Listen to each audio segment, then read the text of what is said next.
What's going on, everyone? So, for today's math review, we're going to work on order of operations. And the activity you're going to participate is order of operations dice game.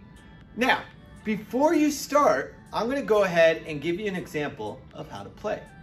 So, let me set up my board first. So here's an example of what some of you guys' problems look like. And more specifically, this is the example for round 8. Now what I'm going to do is I'm going to give you a demonstration of how we're going to play, okay? So the first thing you need to do is read the assignment directions. It says, for each problem, you will roll the dice 3 times. You will then write down the number rolled in the 3 blank boxes. So you're going to roll the dice once. Then you're going to put your number in. You're going to roll the dice a second time. Place your second number you rolled in the second box. Then for one last time, you're going to roll that dice and you're going to write that third number in the third box. Now I know you're thinking, whoa, Mr. Smith, there's a 4th box. Guess what? That's where you put the answer. So only number that goes in there is the answer.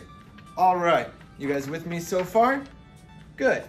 So now I'm sure some of you guys are thinking, oh my goodness, Mr. Smith, I looked through all my board games, I looked through my drawer, my closet, storage, I could not find a dice anywhere.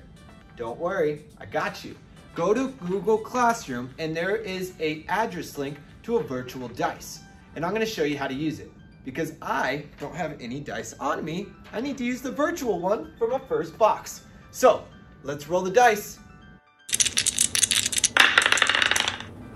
All right, so I rolled a 4. So what I'm gonna do now is I'm gonna place that 4 inside the first box. And I have 4. Now I need to roll the dice a second time. 3, 2, 1.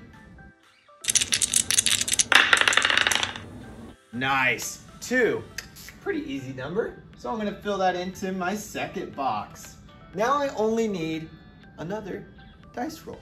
Now, I have to make sure that my next dice roll is going to be under 2. So it's gonna have to be 2 or under. And that is because we're not working with negative numbers yet. We'll get that later in the year, don't worry. So I need to roll until I get either a 2 or a 1 because I can't subtract 3, 4, 5, 6. That'll get a negative number. So we're gonna do that until we get 2 or lower.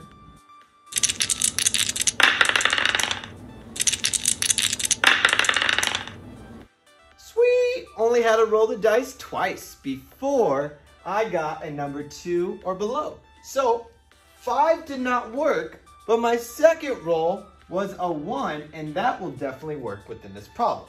So now what we can do is we can go ahead and solve this expression. Or evaluate the expression is what we should say. So first, I'm gonna go ahead and write out PEMDAS. And now PEMDAS represents the order of operations because that's really what we're practicing. Yes, multiplying, subtracting are operations, but there's also parentheses, exponents, multiplication and division, and then addition and subtraction.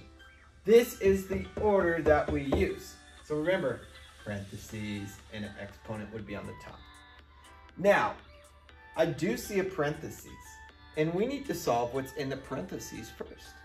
And that is 2 minus 1. Now everyone, go ahead and shout out. This is really, really tough. So go ahead and shout out. Take your time. What's 2 minus 1? You already know. It is just 1. I'm kidding. Really easy. Okay, and then I'm going to bring everything else down. And the next operation, and the only operation I have left, is multiplication. 4 times 1? Good, it is 4. So some of your problems are gonna be this simple. Some of them may be more difficult. Just depends on what you roll, what number. Now, if it's very easy, you do need to remember that the skill we're working on is not your multiplication skills, not your division skills. Yes, we are working on those, but the overall concept that we're focusing on is the order of these operations and making sure we're solving these or evaluating these expressions in the proper way.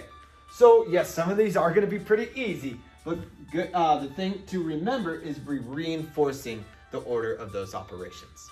So where is the assignment? I put it somewhere. Well, oh, here it is. Awesome. So once you finish all 10 rounds, you are completed with your assignment.